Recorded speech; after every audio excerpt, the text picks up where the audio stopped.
ပန်ဒိုဂျာရဲ့ workout တွေကဒါဂျော့ရှွာဗန်ပေါ်မှာတက်ရောက်မှုရှိနိုင်လားအားလုံးပဲမင်္ဂလာကျွန်တော် Sport Game မြန်မာ channel ကနေပြန်လည်ကြိုဆိုလိုက်ပါတယ်ဒီနေ့မှာဆိုရင်တော့ဒါ Alexander ပန်ဒိုဂျာရဲ့အပြင်းထန် training နဲ့ဒါ workout တွေဆိုရင်ဒီဂျော့ရှွာဗန်ကိုတကယ်ပဲဖိအားပေးနိုင်မလာ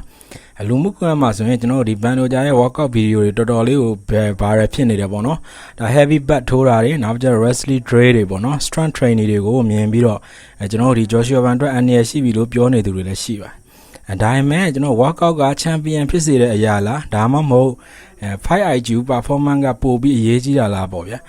တကယ်တမ်းတော့ဒီ workout video တွေကကြောက်စရာလားဆိုတာကိုကျွန်တော်အနေနဲ့တော့သုံးသပ်ပေးတော့မှာဖြစ်ပါပန်ဒိုဂျာကဒါ UFC champion တယောက်ဖြစ်တဲ့အတွက်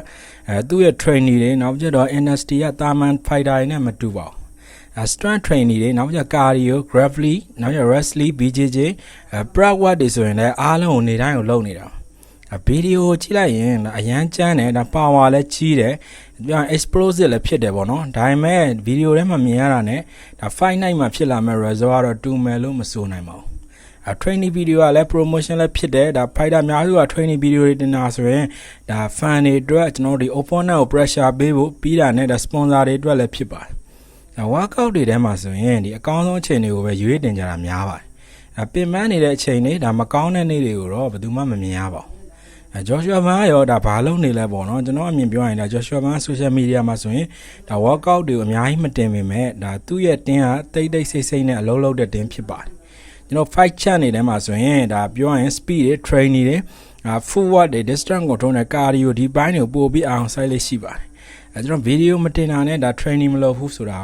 ာမဆိုလိုနိုင်ပါဘူးကျွန်တော်ဒီ power တစ်ခုတည်းနဲ့မလုံလောက်ဘူးပန်ဒိုဂျာမှာဆိုရင် power ရှိတယ် wrestling ရှိတယ် BJJ work class တွေရှိပါတယ်ဒါပေမဲ့ကျွန်တော်ဒီ Joshua Van Strand ဆိုရင်ပြောရင်ဒီ speed နဲ့ဒါ accuracy တွေမှာဆိုရင်ဘန်ပို့ပြီးတော့ combination တွေမြန်တယ်နောက်ပြီးဒီ counter မှာဆိုရင်လည်းတော်တော်လေးကောင်းတယ်လို့တော့ကျွန်တော်အနေနဲ့တော့မြင်ပါတယ်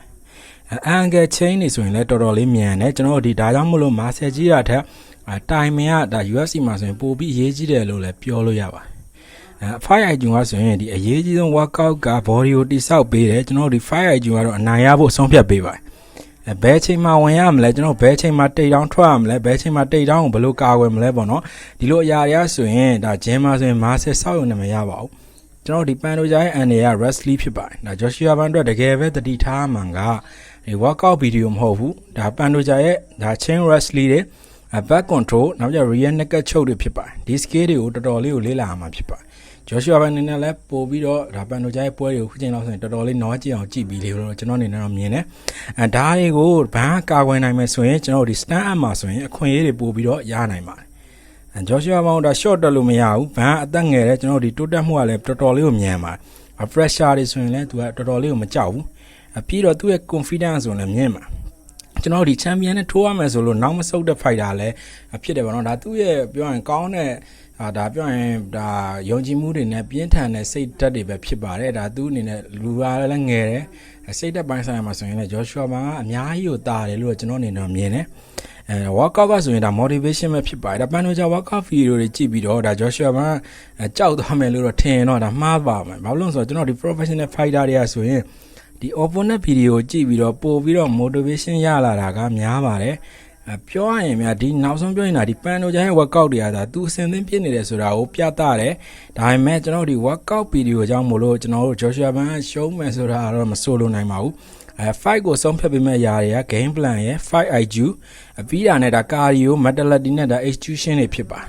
အဲ့ချက်တွေကဆိုရင်ဒါတော်တော်လေးပန်ဒိုဂျာကဒါ champion ဖြစ်ပြီးတော့အတွေ့အကြုံပိုပြားနေတာပဲပို့ပြီးတော့တက်တည်တစ်ခုလည်းဖြစ်တယ်ဗောနော်အားသာချက်တစ်ခုလည်းဖြစ်ပါတယ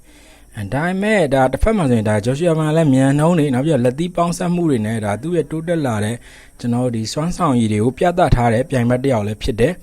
workout video တစ်ခုတည်းကိုကြည့်ပြီးတော့ဘယ်သူနိုင်မယ်ဆိုတာကိုမဆုံးဖြတ်နိုင်ပါဘူးမိတ်ဆွေတို့အနေနဲ့ရောဒါပန်ဒိုဂျာရဲ့ workout တွေကဂျော့ရှွာဗန်ကိုဖိအားပေးနိုင်မယ်လို့ထင်လားဒါမှမဟုတ်ကျွန်တော်ဒီ fight night မှာဆိုရင်တကယ်ရေးကြီးတာက Octagon နဲ့ performance ပဲလားဆိုတာကိုဒါ comment box ကနေရေးချက်ပေးလို့ရခဲ့ပါတယ်ကျွန်တော်ဒီနေ့တင်ဆက်ပေးခဲ့တယ်ဒါပြောရင် Joshua Van အနေနဲ့ဒီပန်ဒိုဂျာရဲ့ workout တွေပေါ်မှာဂရုစိုက်နေမှာမဟုတ်ဘူးဆိုတဲ့အကြောင်းကတော့ပရိသတ်တွေနဲ့သဘောကျလိမ့်မယ်လို့ထင်ပါကျွန်တော်တို့ရဲ့ YouTube channel ဖြစ်တဲ့ Sport Game မြန်မာ channel ကိုလည်း like and subscribe လုပ်သွားပေးကြပါအားလုံးကျေးဇူးတင်ပါတယ်